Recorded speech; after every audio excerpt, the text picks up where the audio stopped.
புனித லூக்கா நற்செய்தி அதிகாரம் 13 இறைவசனம் 24.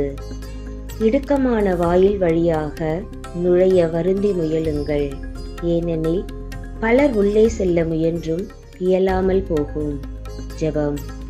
ஆடுகளுக்கு வாயில் நானே, என் வழியாக ஆடுகள் நுழைகின்றன என்று எடுத்துரைத்தவரே, எம் அன்பு இறைவா, எங்களது வாழ்வில் நாங்கள் இடுக்கமான வாயில் என்னும் துன்பங்கள் வழியாக செல்லும்போது சோர்வடையாமல் இருக்கவும் எங்களது வாயிலாக நீரே இருந்து பாதுகாக்கின்றீர் என்பதை உணர்ந்து தொடர்ந்து அப்பாதையில் முன்னேறி செல்லவும் தேவையான அருள் வரங்களை தந்தருளும்.